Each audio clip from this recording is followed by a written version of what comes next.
یاد الہی میں بسر ہوتے ہیں۔ ایک روایت میں آتا ہے ان اللہ یحب الشاب التائب، اللہ تعالیٰ توبہ کرنے والے جوان کو پسند کرتا ہے، اس سے محبت کرتا ہے۔ تو وہ محبوب بارگاہ ہو جاتا ہے جو جوانی میں اللہ جل شانہ ہو کے حضور رجوع کرتا ہے۔ یا کسی نے کہا تھا در جوانی توبہ کردن شیوائے پیغمبری، وقت پیری گرگ ظالم می شود پرہیزگار۔ جوانی میں توبہ کرنا پیغمبروں کا شیوا ہے۔ جب بوڑھا ہو جائے، دانت ٹوٹ جائیں، پنجوں میں زور نہ رہے، تو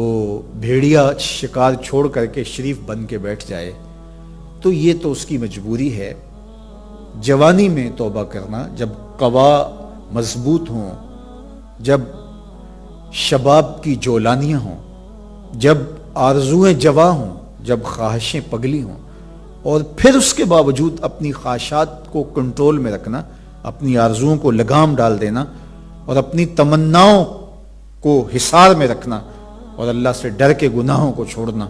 اور اس کے حضور سجدہ ریزیاں، اس کے حضور خشوع و خضوع کے ساتھ زندگی کے لمحات بسر کرنا، یہ خوش نصیب لوگوں کا مقسوم ہوتا ہے۔ تو وہ جوان جس کی جوانی یاد الہی میں گزری، جس کی جوانی ذکر الہی میں گزری،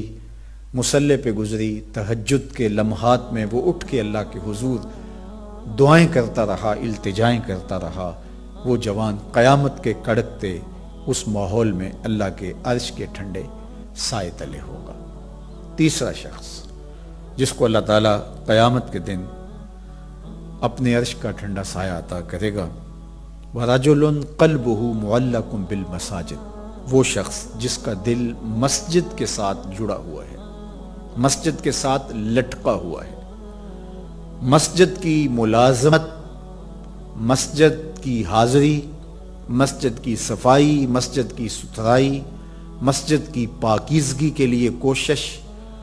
مسجد کی تعمیر، مسجد کی تزئین اور مسجد کی آبادی کے لیے دن رات کوشاں رہا، ایک نماز کے بعد دوسری نماز کا انتظار کرتا ہے، تو یہ خوش نصیب وہ ہے جس کا دل جڑا ہوا ہے مسجد کے ساتھ۔ ایک جلیل القدر نام آپ نے سنا ہے، اور وہ ہے ربی بن خثیم رضی اللہ تعالیٰ عنہ۔ انہیں حمامت المسجد کہا جاتا تھا، مسجد کا کبوتر۔ تو یہ کہا کرتے تھے اس قدر مسجد میں رہتے تو کہتے مجھے اچھا لگتا ہے کہ میں اللہ کے گھر میں رہوں۔ تو یہ فرمایا کرتے تھے کہ جس دن اذان ہو اور مجھے مسجد میں نہ پاؤ تو سمجھ لینا کہ میرا انتقال ہو گیا۔ یہ ہو نہیں سکتا کہ ندائے نماز ہو، اذان پکاری جائے اور مجھے آپ مسجد میں نہ دیکھو۔ تو مسجد کی حاضری یہ ان کا شعار حیات تھا، اس لیے ان کو حمامت المسجد، مسجد کا کبوتر کہا گیا۔ تو کتنے خوش نصیب لوگ ہیں جو مسجد سے جڑے ہوتے ہیں۔ فرمایا کچھ لوگ ہیں جو مسجد سے یوں جڑے ہوئے ہوتے ہیں جس طرح لکڑی میں کیل ٹھکا ہوتا ہے، تو چوب کے اندر جس طرح کیل جڑا ہوا ہوتا ہے، اسی طرح وہ مسجد کے ساتھ جڑے ہوئے ہوتے ہیں۔ تو کبھی وہ بیمار ہو جائیں اور وہ مسجد حاضر نہ ہو پائیں تو اللہ کے کچھ فرشتے ہیں جو ان کی عیادت کرنے کے لیے ان کے گھروں میں جاتے ہیں۔ یہ خوش نصیب لوگ ہیں جو مسجد کے ساتھ اپنے آپ کو وابستہ رکھتے ہیں۔ فرمایا انما یامر مساجد اللہ، اللہ کی مسجدوں کو بس وہی لوگ آباد کرتے ہیں من آمن باللہ والیوم الآخر، جو اللہ پر ایمان رکھتے ہیں اور پچھلے دن پر ایمان رکھتے ہیں۔ تو اللہ اور پچھلے دن پر، آخرت پر ایمان رکھنے والے مسجدوں کے ساتھ وابستہ رہتے ہیں، مسجدوں کے ساتھ جڑے رہتے ہیں۔ اور آقا کریم علیہ السلام نے مسجد کی تعمیر کی فضیلت بیان کرتے ہوئے ارشاد فرمایا من بنا مسجدن یبتغی بہ وجہ اللہ، جس نے اللہ کی رضا کے لیے مسجد تعمیر کی، نام و نمود کے لیے نہیں، کسی اور غرض کے لیے نہیں، اللہ کی رضا جوئی کے لیے مسجد کی تعمیر کی، بن اللہ لہ مثلہ فی الجنہ، اللہ اس کے لیے جنت میں گھر بنائے گا۔ تو یہ بلکہ پوری مسجد بھی نہیں، آدھی اینٹ کے برابر بھی اگر کسی نے مسجد کی تعمیر میں حصہ ڈالا تو ایک جانور کے گھونسلے کے برابر بھی کسی نے مسجد کی تعمیر کی تو اس کے لیے بھی یہ فضیلت بتائی گئی کہ جنت میں اس کو محل دیا جائے گا، قصر دیا جائے گا۔ تو یہ اللہ کے پاکیزہ گھر ہیں، مساجد بیت اللہ کی بیٹیاں ہیں، کعبۃ اللہ کی بیٹیاں ہیں، یہ اللہ کے پاکیزہ گھر ہے، خیر الاماکن، بہترین جگہیں اس کائنات میں اللہ کے گھر مسجدیں، اور بدترین جگہیں بازار بتائی گئے ہیں، اور حکم دیا گیا ہے کہ بازار میں دیر سے جاؤ جلدی واپس آ جاؤ، اور مسجد میں جلدی آؤ دیر سے واپس جاؤ۔ تمہارے جو لمحے اللہ کے گھر میں گزریں گے وہ عبادت میں گزریں گے، وہ ذکر و فکر میں گزریں گے۔ تمہارے اٹھنے والے وہ قدم جو مسجد کی طرف اٹھتے ہیں وہ قیامت کے دن ظلمت سے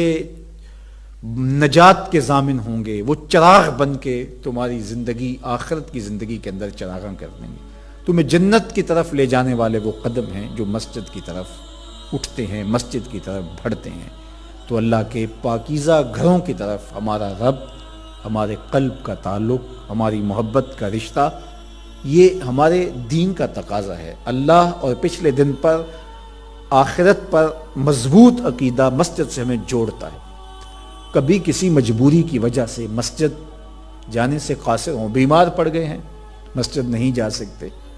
یا حالات ایسے ہیں جس طرح آج کل کے حالات ہیں کہ مسجد میں جانا کسی وجہ سے موقوف ہو گیا،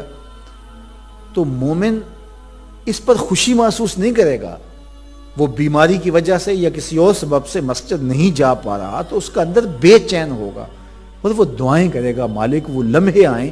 کہ تیرے پاکیزہ گھر میں میری حاضری ہو، تیرے دربار میں حاضر ہوں، تیری چوکھٹ پہ جا کے سلامی پیش کروں،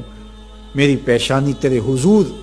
مسجد کے فرش کو چھوئے اور تیری بندگی کے ترانے گائے۔ تو وہ یہ آرزو کرے گا، اگرچہ شریعت اس کو رخصت بھی دیتی ہو لیکن پھر بھی اس کی تمنا تو ہوگی۔ وہ اس پر شکر نہیں بجا لائے گا، بغلے نہیں بجائے گا کہ چلو ایک بہانہ مل گیا، نہیں، بلکہ وہ اس پہ خوش نہیں ہوگا، الٹا اس کی طبیعت کے اندر ایک بے چینی اور اضطراب پیدا ہوگی، چونکہ وہ جڑا ہوا ہے، اس کا دل جڑا ہوا مسجد کے ساتھ۔ تو ایسا شخص جس کا دل مسجد کے ساتھ جڑا ہوا ہے، تو میرے اور آپ کے آقا و مولا نے فرمایا قیامت کے دن جب کوئی سایہ نہیں ہوگا،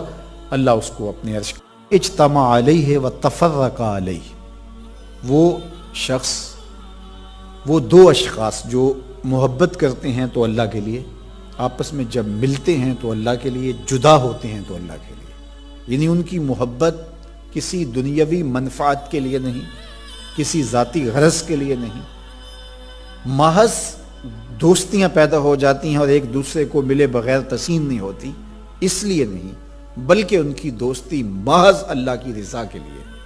اللہ کی خوشنودی کے لیے۔ الحب للہ والبغض للہ، اللہ کے لیے محبت، اور جب بغض کسی سے ہے، دشمنی کسی سے ہے تو وہ بھی اللہ کے لیے۔ اللہ کے محبوب علیہ الصلوۃ والسلام نے ارشاد فرمایا من احب للہ وابغض للہ وعاط للہ ومنع للہ فقد استکمل الایمان۔ جس نے اللہ کے لیے محبت کی، اللہ کے لیے کسی سے بغض رکھا،